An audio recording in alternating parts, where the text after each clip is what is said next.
Welcome to the building. This is Real Talk Houston with Carlotta B. We are back. This is season 3. This is episode number 1. So I just want to welcome you guys tonight. We are actually here with our sponsor for today's show, and that is Gateway Classic Cars. And they're located off of 1910 Cypress Station Drive, and that's Houston, Texas, 77090. Again, that's 1910 Cypress Station Drive, Houston, Texas, 77090, and it's Gateway Classic Cars. And they have a plethora of old school classic vehicles here, you guys, and they are absolutely amazing. So if you have some time, come by and check out these vehicles. Anyone here will be elated to help you. So come on down and check us out here, Gateway Classic Cars. Today, I would love to welcome to the red sofa, Denise Monet. Denise is a filmmaker, actress, director, writer, producer. I mean, guys, she does it all. Amazing woman. So you guys give Denise a round of applause and welcome Denise. I'm so happy that you decided to join us today. I know your schedule is busy, but welcome and thanks for taking the time out to come sit with me here on the red sofa at Real Talk Houston. No, thank you for having me. I'm so excited that you even reached out to me, so thank you. You're very, very welcome. I admire your work. I just think you're amazing. Normally, everyone that comes to the show, I always want to know a little bit about your childhood. So just tell me a little bit about your childhood. Where did you come from? Are you from Houston? And as a child, what did you think you would be when you grew up? So yes, I am from Houston, born and raised. I graduated from High School. And so when I was growing up, I was really into music. Okay. I used to write songs, and I thought I was going to be a songwriter. Okay. I didn't think I was going to be a singer because I don't have one of those, singing voices. Okay. But I wanted to be a songwriter, so I was always into the arts. Okay. But I didn't know that I was going to be doing something else. Yes. Okay. So did you think you could sing a little bit? You didn't think you could sing, right. But you thought you could sing a little bit. Yes, right? Like you know how the songwriters, they can sing it enough to sell their songs. Exactly. That's what I thought I was going to be doing, like a ghostwriter. Okay. Yeah. Well, I'm sure you got some pipes there, but you decided to go off in a different direction, right. Which is great. Everything happens the way it's supposed to happen for us, right? Yes. So, at what point did you decide to get into filmmaking? What made you aspire to be a filmmaker? How did that happen? My senior year in college, I auditioned for a play. Okay. And it was my very first time doing anything, never acted, never taken any classes, and I was surprised that I got the lead role. Wow. And that is where the journey started. So I said, you know what, I love this, I was excited, I sold the show out, my family, friends came and supported, wow. And I just decided, you know what, I'm gonna try this. And I moved to Atlanta, and that's where the journey began. Wow. So it started out with a school play. It wasn't a school play, it was a play that was in Houston. I saw like a casting call, and I just took a chance and said, you know what, I'm gonna try it. And when he said, I'm gonna cast you as Jada, I said, wait, that's the lead. And he said, no, yeah. So that's how it happened. Jada set it off? That was the character name. Oh, okay. Mm-hmm. Okay. So you didn't set it off. Okay, that is amazing. What are some personal films that you've seen that was produced by other producers that you were actually impressed with? Like, and what type of movies, genres do you like to watch?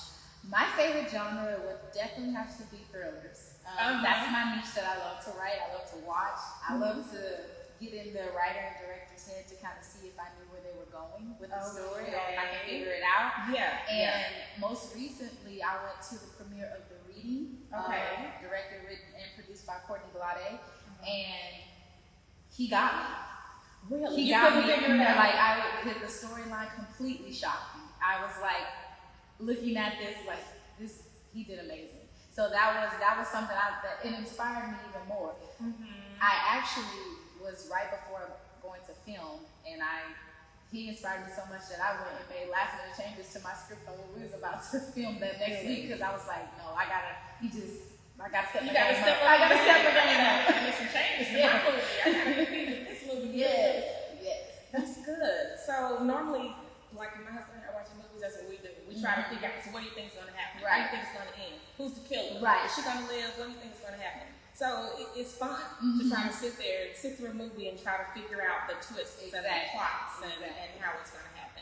So I think that's pretty cool. Yes. Is that what you think makes a great film? What do you think makes a great film? And does it depend on the genre? Do those things or elements change that makes it a great film per genre? No. Any genre could be a great film. I think what it starts off with is a great script.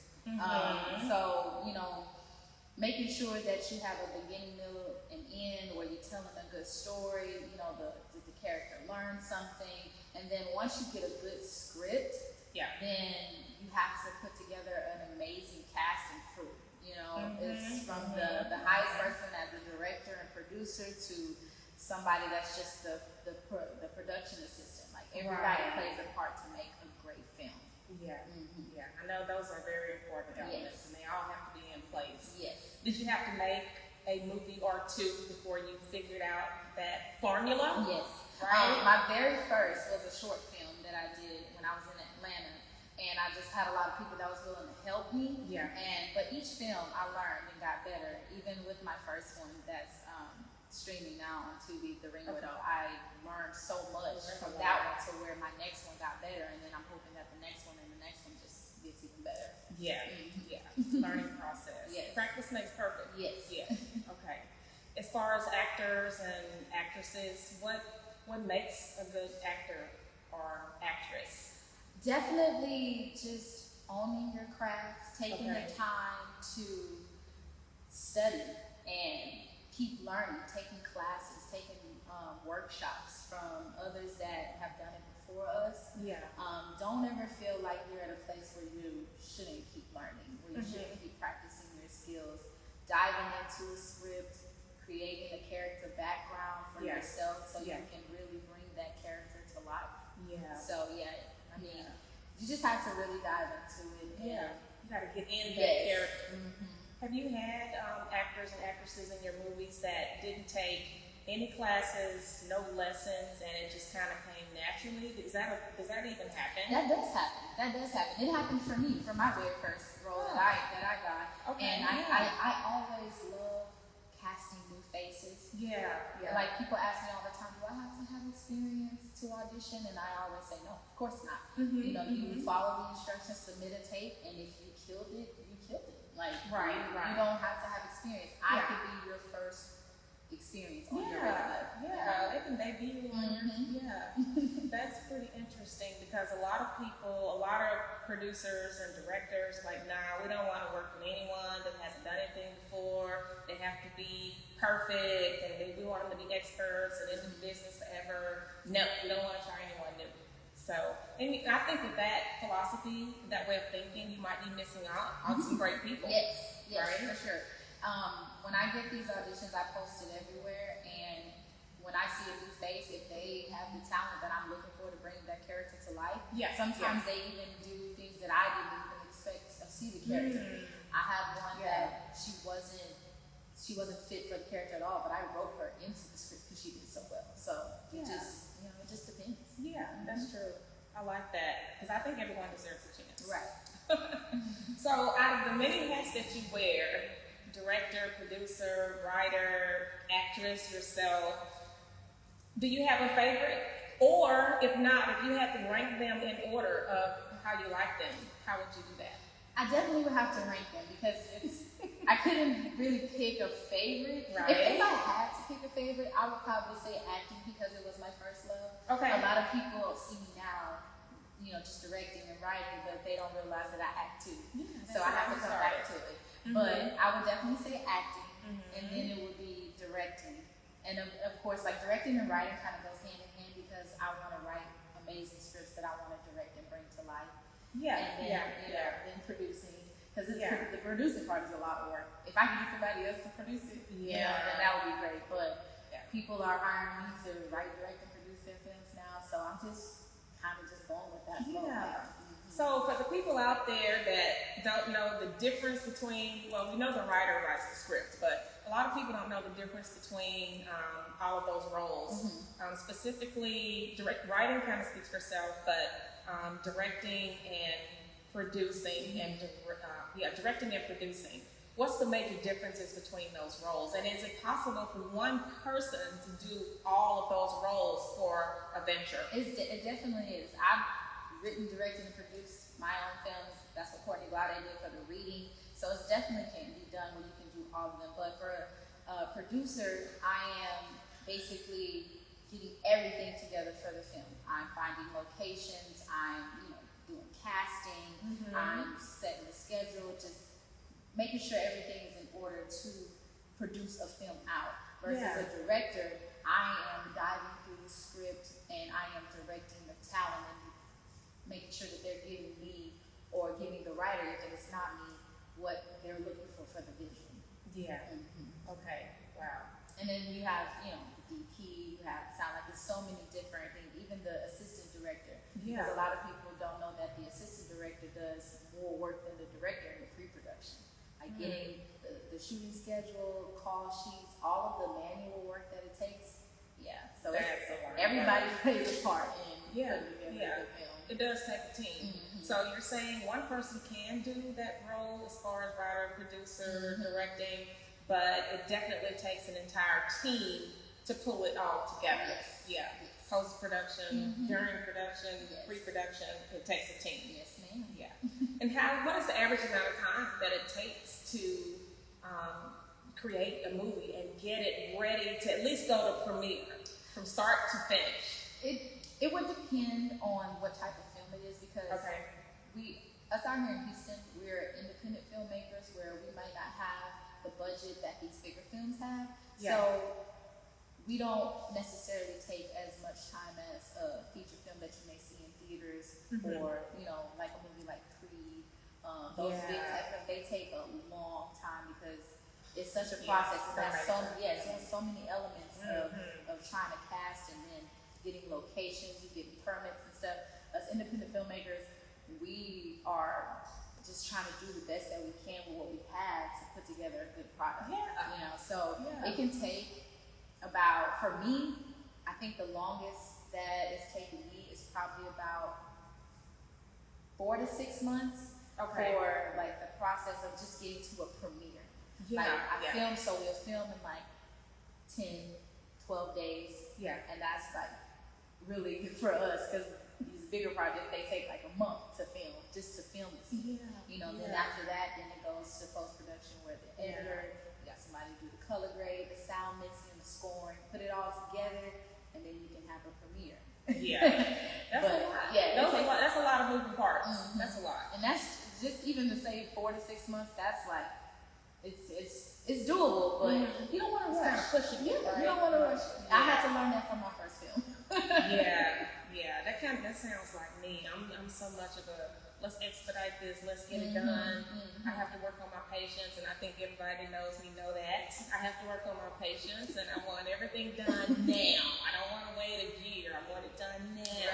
So I'm working on patience, and like you said, it's important. If you want to produce something quality, you have to implement those steps and make sure it's done right. I know. Pray for me, girl. I got you. Pray for me. I wanted to ask you some really good news. Well, before we get to the good news, let me say that, and you just mentioned Creed 3, so I wanted to just give a shout out to Jonathan and Michael B. Jordan for reaching 100 million at the box office, which no one thought was possible, and they broke all kind of records with sports films, so shout out to them. That's really great, and I have no doubt you're going to get there. You're going to get there. You keep working, because your movies are great. They're engaging, they're captivating, they're well put together. We believe and we're claiming that you're going to be there one day. We're going to be talking about you one day. You're going to come back to the Red Sofa, and we're going to talk about that.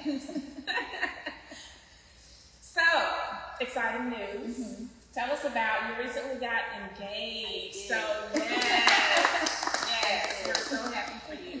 So, tell us when that happened and how it was carried out. So, I just got engaged at my last movie premiere for Dirty 30. That was February 11th. And it was a complete shock, but it was the fairy tale grand gesture that I've always wanted. It was beautiful. I'm sorry, I was there. It was beautiful. I just wanted her to tell you guys about it. Yes. So he planned all of that. I had no idea. I told him, that I just wanted something special, with my family and friends, and I guess he thought, when am I going to get her family and friends together without her knowing? So he put that all together, and when I walked out and everybody was clapping, I'm thinking everybody clapping because, we just watched my movie premiere. So I'm walking out, and when I see it, I couldn't even hold my composure. It was amazing. He did an amazing job with this ring. He picked it all by himself. So, yes. Yes. He did good. He did good. He did. So tell them exactly what you saw when you walked out. What did it say? Tell them what you saw. We had the red carpet for the premiere, but he put rose petals out on the red carpet, and then when I walked out, it was the marquee letters, "Marry Me," and he was already down on one knee. The box. The first thing I saw was the box because it had the light in it. It was heart shaped, so that was the first thing I saw. So that's why I was like, I got so flustered. Yes, you did. And it was beautiful. Just see, it was people there that wasn't even in the premiere, like his family, my family. He reached out to everybody so that they would be a part of it, even though they couldn't make it to the actual premiere because it was sold out. So people still came and was out there. When I saw all those faces, I was like, oh my God. I was like, when did you get here? He had people on FaceTime that couldn't make it. It was amazing. He did a great job. Kudos for all you men out there. Take notes, because that was an amazing proposal. Yes, we love grand gestures. We love it. So take notes. Take notes. How do you balance? You're about to be a wife now, but how do you balance? I know your schedule is busy. How do you balance work, being a mom, and your new fiance? How do you balance all of that? Because being in the film industry, it's long hours. It is. I've seen it with my own eyes. It is. It's long hours. So how do you find that happy work-life balance? I have a village. Very important. My parents, I have parents and step-parents, even his parents, his siblings, my aunts, like it's literally a village. And then even his, the lady that he goes to date, my son, his daycare lady, Miss Curry, she watches him during the week, but if I need her, like, hey, I'm still filming, I'm getting off late, she'll keep him for the extra hours. She watches him on the weekends for me. So we just come together and they help us out. My fiance John, he is like so supportive and so helpful with doing a lot behind the scenes when it comes to me preparing for my films. Watching our son, making sure that they're at home. Like a lot of men, don't really like to take that I'm taking care of home role. They feel like it's back in the day it was the woman's role to be at home, but when you have somebody that supports you and supports your vision, we're just gonna do what we have to do. So when he's getting off work, he's going to pick up our son and he's at home or he's on set with me watching him. So it just takes a village, and I have that, and I'm grateful for that. That's a blessing. That's a blessing. It does take a village because it's with children nowadays. It's so much going on, and there's so much they can get into. And there's so many predators and people out there that with ill intentions. So scary. So you can't just leave your kids anywhere these days with a neighbor and go to work. It's really hard. So having a village that actually care and ones that you can trust is critically important. So that's good. I'm happy you have that. Yes. I'm happy. Shout out to y'all. Thank you. Yes, thank you guys. Now let's talk about those serious sex scenes. Most movies, we can't turn the TV on today and not see a sex scene. Even in TV shows, we see sex scenes, right? But definitely more prevalent in movies. So how do you guys, there's rumors out there about they don't look, it's not happening the way it actually looks, or, we're not really touching, or we're not really doing what it looks like. Right. How do you do your sex scenes? So, well, for my very first film, I had a sex scene in my film, and I was grateful for my castmate because he just made me feel comfortable because it was my first time, and just make jokes. But for us, like, you just try to get in a comfortable space, but you have cameras, there's cast members everywhere. So it helps, like, not be so nervous. And a lot of people say, are they really having sex? Like, no, even under the covers, like you wear, you put pasties on if they want to show their back, or you put a halter top on if they're only showing, from the neck up. You have on bottoms, you have on underwear, and you have to do the dry hunching, of course. Some films it leads up to it where it cuts right before, where you don't get into all of that, and some it's very explicit. Right. I think it just depends on the writer and director and what they want, what they want, and their vision, what they want to see. Right. Because sex sells.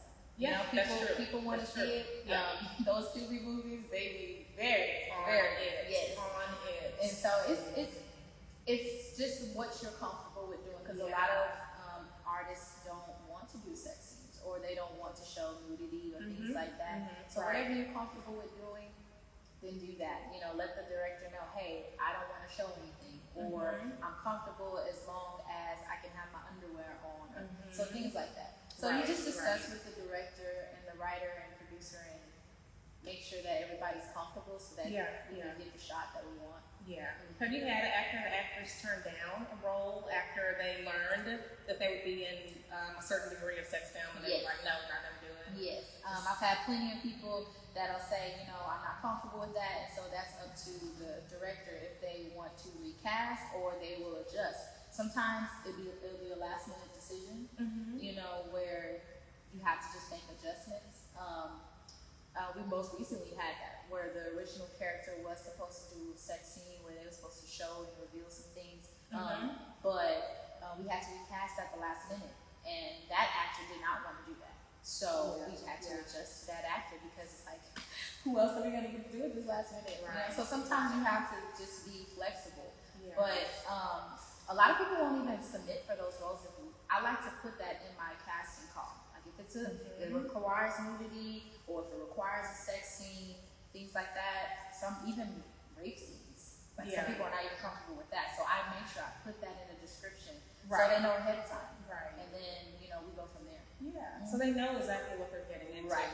In the beginning. Because sometimes they're like, you're gonna do this, the pay goes up. A lot of people are like, they won't do that for free. A lot of actors are looking to get their start, and are willing to do roles for free, to get IMDb credit. But when it requires certain things, it's like, I can't do that for free.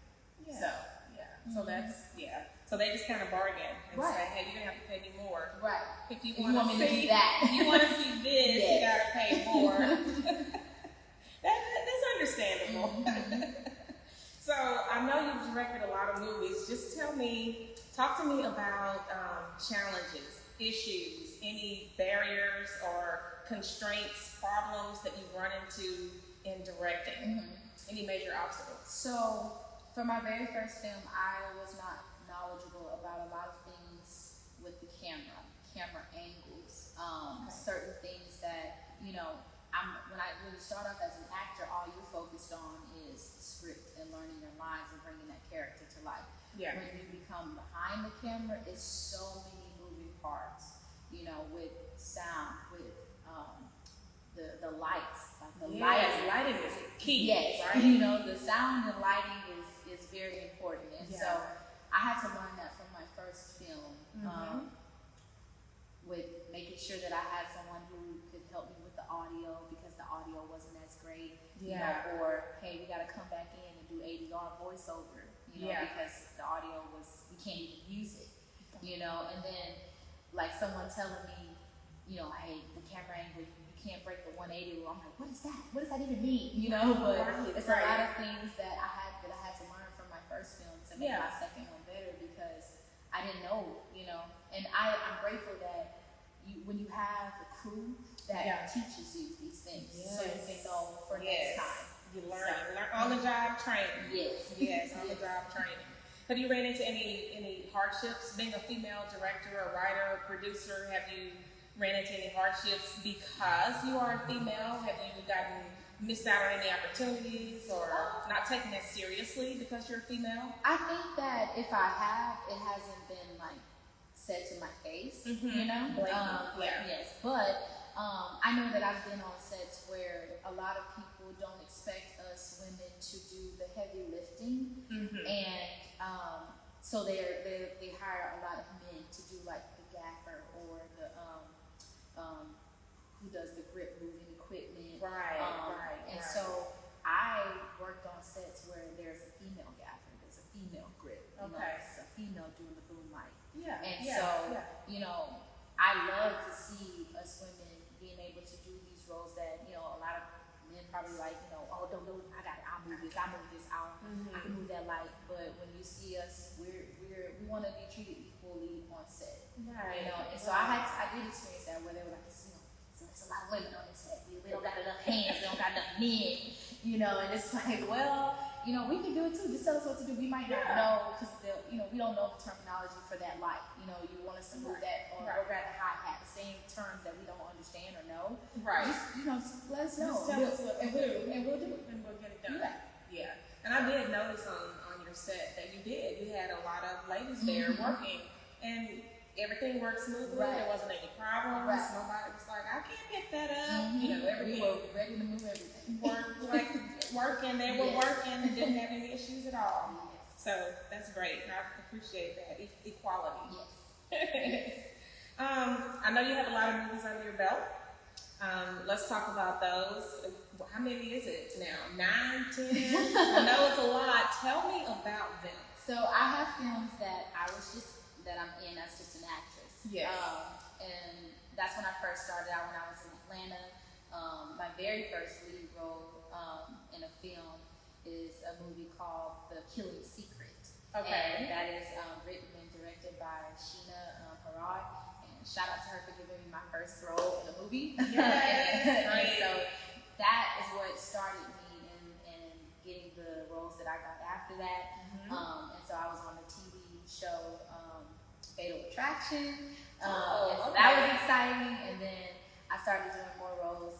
After that, I was in a movie called Rabbitous with Rodney Perry, the comedian. So that was a lot of fun. And so then I started to get into doing my own films. And then I moved out here to Houston. And so I was in Behind Closed Doors 1, and then The Perfect Wife 2. And so when I got on The Perfect Wife 2, I was cast and crew. I was helping out as a PA. But I was doing a lot more than just doing PA. I was doing set design. I was wait, you need this? I got this here. Let me put this together for you. Just helping out because I just wanted the film to look good. You know, so I was doing so much that the director and writer was like, I want to hire you for my next film. I want to hire you to direct my next film. I see you have an eye. And I was like, okay. And that's when I got my first directing role for Behind Closed Doors 2. Wow.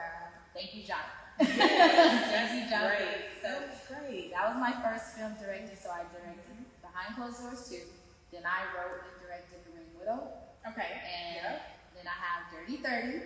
That I also wrote and directed. I also directed my new BFF. That's going to be coming out. And after that, Zaddy. I wrote and directed that. I'm excited about that one. And I just finished one that I wrote, directed, and produced that is called Who's Watching Us. And I've been in other people's films. The Hooper, that's streaming on TV now, from Dakar and Kill. I'm excited about that. Hooper. That was probably that role was so much fun. Got to be in the 90s, taking it back, my little puff balls. Got some nostalgia action going on. I've done a lot. I probably have forgotten some of them that are not mentioned, but those are the ones that I know for sure that's most recent. So when is the premiere for Killer Zaddy? So we're having that premiere on April 1st. The tickets are still on sale. You gotta get them before they sell out. Because we had to get a bigger theater. Because it's sold out already. The small theater is sold out, you guys. So we have to get a larger theater, which is great. So that's good. Yes, I'm excited about that one. Jonathan reached out to me and he was like, I got a script that I want you to write. He gave me just a synopsis, just a summary of what he wanted it to be. And I love that he gave me the creative control to just write it. Like nothing, like it wasn't nothing too specific. It was just, you know, the storyline of it's gonna be about this. Yes, and then I just wrote the script, and then when I gave it to him, he was like, I love it. You know, and you took it and ran with yes. it. And so we shot it. I casted amazing talent, and I'm excited to see it all come together. Yes. I love that. I can't wait. I can't wait. That is amazing. Yes. So out of all those movies, you know what I'm about to ask. So the ones that you participated in as a cast member, which one is your favorite? And the one that you have worked with, written, produced, directed, which one of those is your favorite? If you can select a favorite. Okay. So if I had to select my favorite role that I played as a cast member, it's a film. It's not out yet. It's called Here We Go Again. Okay. It's written and directed by Jay Jackson. He was actually my DP on Dirty 30, one of my DPs, and he helped me out on The Ring Widow as well. And so I got to play a character that's kind of like Monet on Power Book 2. Oh, yeah, like just that boss, you know, just in charge. Yes, strong woman. And it was a very fun role. My character name was Rose. Okay, and Rose. So yes, that was the most fun role that I got to play, and I hope that he finishes it and gets to put it out there because it's such a good movie. Yeah. So that's my favorite role that I played as far as acting. If I had to pick out of all the films that I've worked on, it would definitely have to be Dirty 30.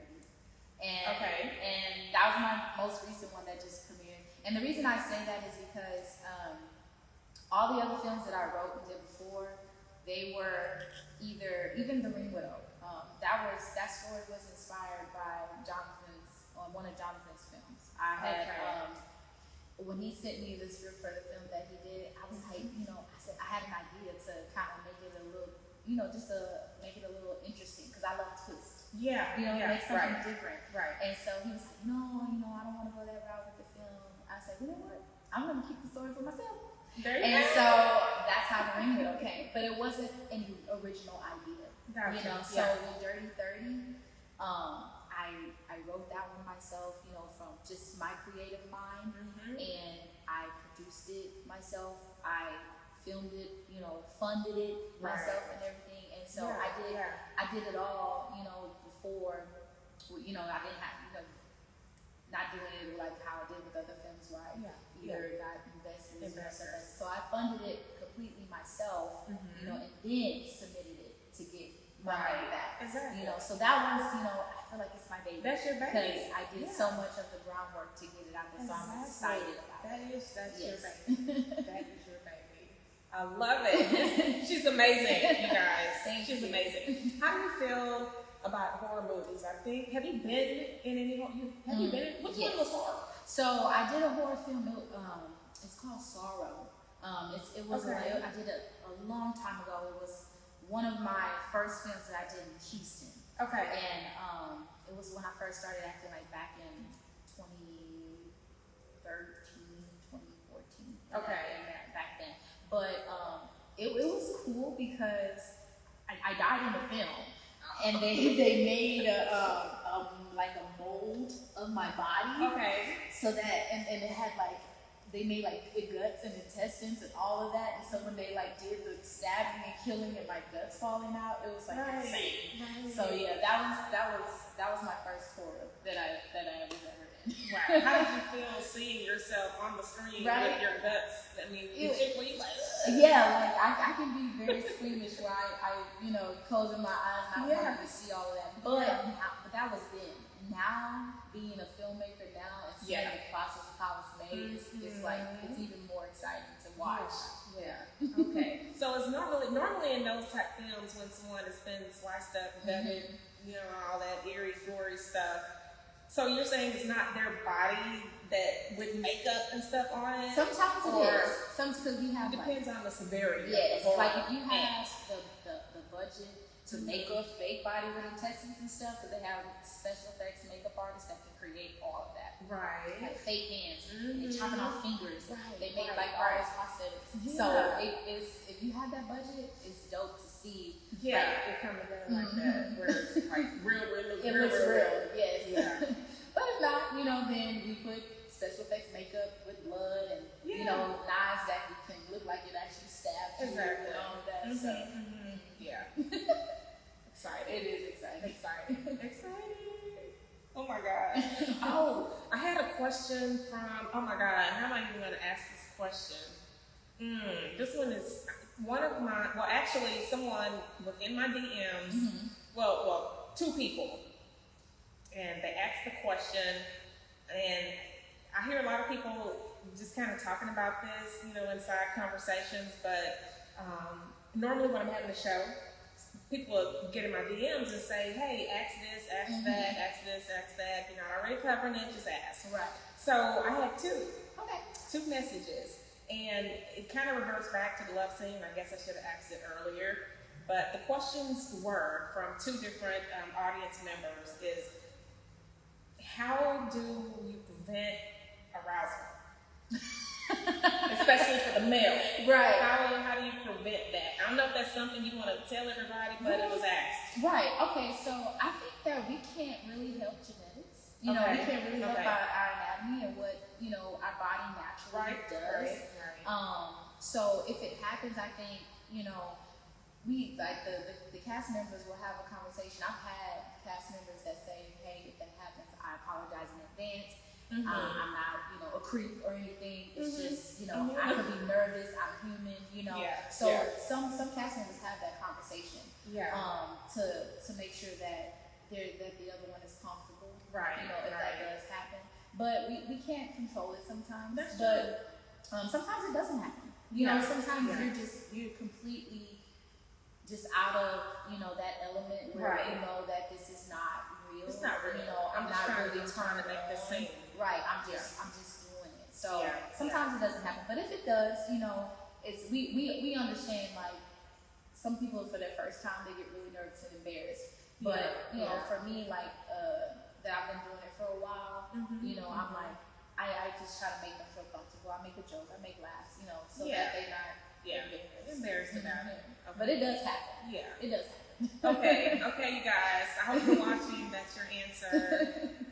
Because everything else, the other questions that came in, they're already on our list of things that we want to talk about today. But that was the one thing that I did not have planned to discuss. And I just thought about it just now. So, crazy things that have happened on set. Have anything crazy, like someone in the middle of a scene knocked over some equipment, or did anyone fall, or anyone passed out, or any crazy outlandish things happened on the set? So I know I've heard stories on other sets. I can't say that something crazy has happened on my set where someone has hurt themselves or anything like that. Okay. I've heard things like where, because we have like a lot of props where we do things, and like you have a prop table, a prop like this could be a prop where I'm supposed to hit you with it, and it's supposed to be a breakaway type vase. Or but if you don't have the right one, because you use the real one and it gets hit like that, and then you got hit with a vase, or it's supposed to be a breakaway table and you fall on a real table. So things like that. I know actually on one of my sets we were practicing because she was supposed to get hit with a bat. But thankfully it was a rubber bat. But like she actually did. I was like, no, you're not gonna actually hit. I said, even though it's a rubber bat, I got a rubber bat because we don't want her to get hurt, but you still have to mind it. You still have to for real. Yeah, so those things do happen where you have to, and that's why you need a budget where you can have a stunt coordinator, to actually practice and teach the talent how to use the equipment to use it correctly, so that no one gets hurt. But sometimes it does happen, so that type of stuff happens.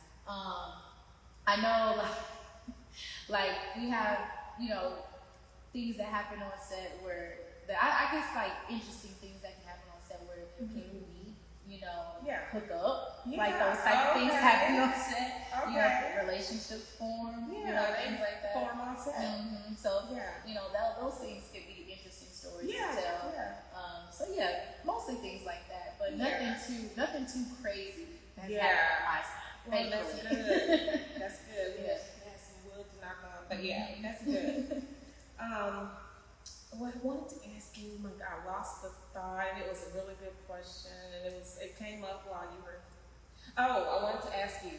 So, yes or no? Because I know we probably shouldn't discuss it in way too much detail. But how do you feel about? Well, do you think that indictments is warranted for what happened on the set without involvement?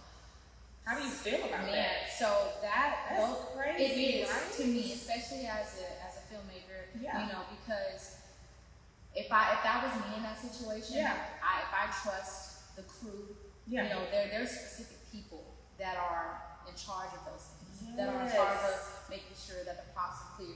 We always have safety things because we use prop guns. I don't even like people to use their real guns on set. You know, even if it's clear, even if we show that there's no bullet in the chamber, that there's nothing to clip, but none of that. Like I like to use prop guns, but even when we do prop guns, we do a safety meeting to let everybody know that it's not a real gun, it is a prop gun. Right. And if I'm an actor and I'm not thinking about, you know, the gun that we already cleared, we've already had a safety meeting about, and gave it to me to use, I'm not thinking about, let me double check it again before I do my scene. That's someone else's job. So for me to have to get, you know, charged with that, it's insane to me. I feel like, because one person brought to my mind about it, like, if someone who did do that had an ill intention, you know, I'm gonna purposely do this and give it to someone else to use. Now I've just gotten away with murder because you're the one that pulled the trigger. Exactly. So there's a lot of philosophies out there about what happened. A lot of people think just that he might set up, or you know, he should have checked it again himself. Or and for me, there's a lot that people can say, but it's like, what is the law? You know, what would the law actually say about that? It should be laws. Whose fault is it? I think it's the fault of the prop person, whoever's supposed to be checking all of that and making sure it's empty, and it's good, and it's nothing in it. And I don't think he should get you. That's just my personal opinion. For me, I was on a set where I had to get shot with a prop gun. And even though I'm not the one with the gun, I kept checking the gun just because I knew it was being pointed at me. So I know, like, but even still, like, yes, I feel like, okay, well, if you want it to be safe for yourself, just double check it if the gun is being pointed at you. You know, just do that for yourself. Not that you should have to after it's already been cleared. We should already know to use prop guns. But for me, that's what I would have done, because I know I've done that on the set before. Like, let me check it myself before you point that at me. You know, even if it's a prop, because you can have a prop gun that have the bullets might not be real bullets, but still those type of bullets that they shoot with can still hurt you. You can still get hurt. That's right. You know, so even with the BB guns, all that, you can still get hurt from that. So I want to be sure. I want to be sure. I think But that's unfortunate. I think now on all sets that people are gonna, that's probably not gonna happen again, because now everyone is gonna be checking and double checking their weapons on set. So, man, I really hate that. But, you know, we can't help that. Genres. What do you think is what is the most popular, in your opinion, genre these days? Is it love stories, drama, comedy, horror, thrillers? What I've been seeing lately, because I said I need to do one, because it's so popular for what we're doing out here in Houston. These crime films. Yes, where, you know, they got talking a story about drugs and murders and stuff. It's like, that's what people want to see. Those and like the thrillers. People want to see somebody getting killed. I don't know what we love seeing that. We love seeing that. So that's what's most popular right now. Thrillers and crime drama. I'm hearing that's what people want to see. They want to see blood and gore, and crimes getting solved, and all of that. Okay, gotta do what we gotta do to please the public. Where do you see yourself in 5 years? What do you want to do? What is your ultimate goal that you have for Denise? So I'm hoping that, because I don't want to have to leave Houston to be where I want to be. Yeah. I live in Atlanta, but I don't want to have to move to Atlanta. I don't want to have to move to LA. I want what LA and Atlanta have to be out here in Houston. Yes. I want to be able to have Purple Heart Production as its own studio. Yes. Like Tyler Perry Studios. Thank you. Purple Heart Production. Yes. Where we have building sets where I am filming movies, TV shows, and doing everything in my own studio here in Houston. I don't want to have to go somewhere else to live my dream. Exactly. That's what I want to see myself in 5 years. Let's make this the film mecca. Yes. Let's make it here. I know. I'm going to be coming up behind you. I'm going to be right behind you. Yes. Yeah. Right side by side, working together. Yes. Is there anyone in the industry already that you see as motivation, inspiration, a mentor, if you will, that's already in the industry? Yes. Anyone who do you admire? I love, like, when I look at who I want to be there on their level, it's like Shonda Rhimes, Issa Rae. I love, seeing them. Even just how, because they write, and it inspires me to write, produce, direct, just put out my own. Because I had to think about, like, I wasn't getting past a lot of things, so I said, I'm going to write my own. Yeah. And that's what they did. They're writing their own shows, and I aspire to be like them. And then even out here locally in Houston, like, I talk about Courtney Glade a lot just because, I see, like, his method and how he's very patient. He's taught me patience. It's like a lot of, but everybody does things differently. You don't necessarily have to do it in, like you said, 4 to 6 months to do a film, or it may take you a year or two to do a film. No way is the right or wrong way. Right.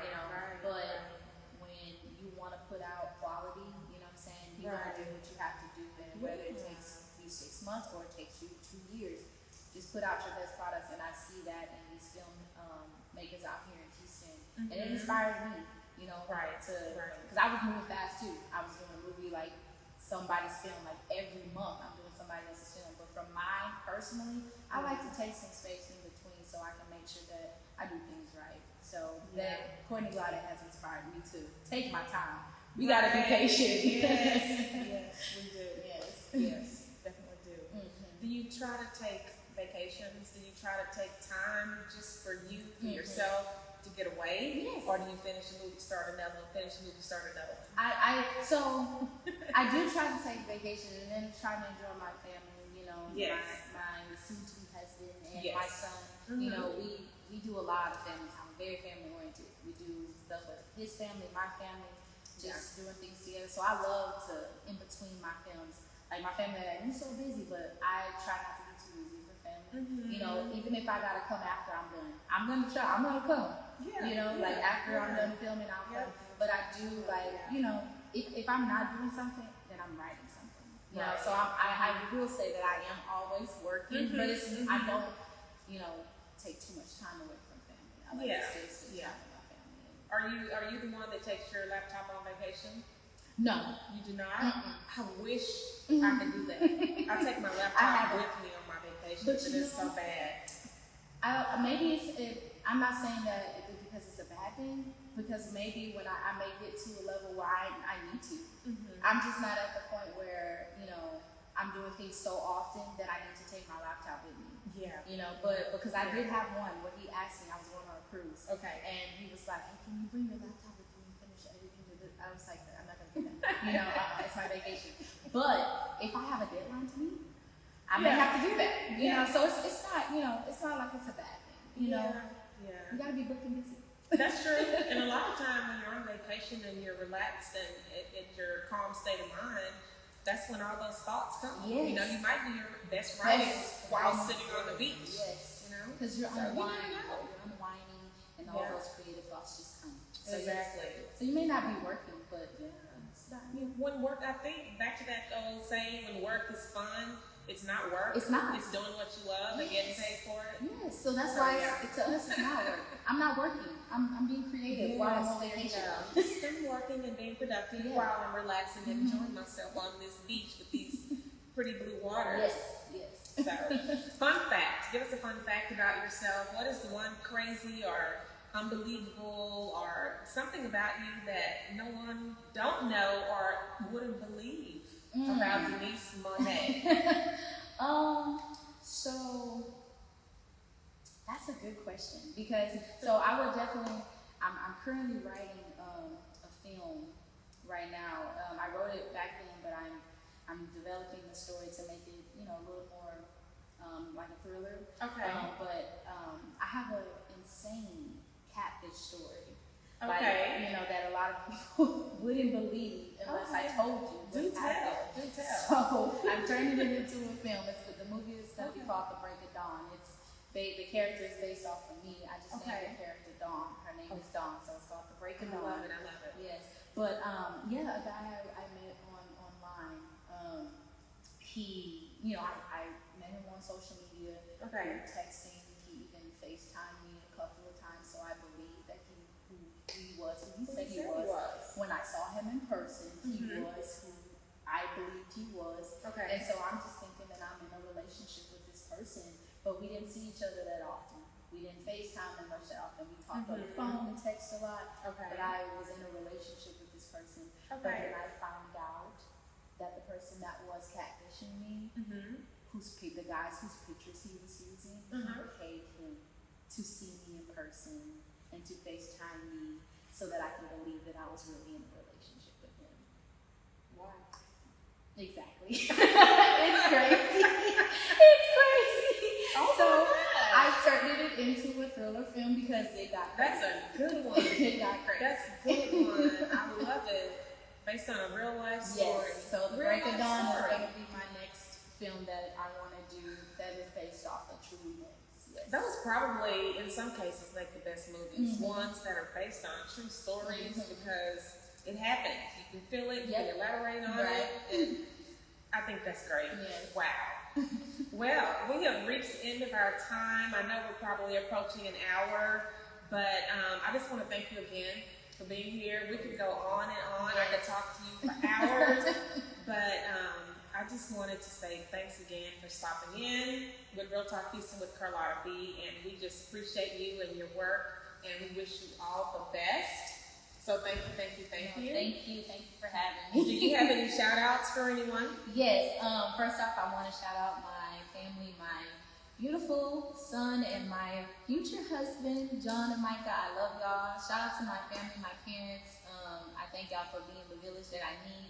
And shout out to my team, anybody that has worked on any of my films with Purple Heart Production. I couldn't have done anything without y'all, from the director, DP, to all the extras that come and do it for free. I love y'all. Thank y'all so much. Yes, thank you guys so much. And again, the show today was sponsored by Gateway Classic Cars, 1910 Cypress Station Drive. You guys come out and check out their array of luxury cars here. They're all classic cars. They are beautiful. So come check them out, you guys. So we'll catch you next time on the next episode. And thanks again for joining us with Real Talk Houston with Carlotta B. Thank you. Bye. Thank you.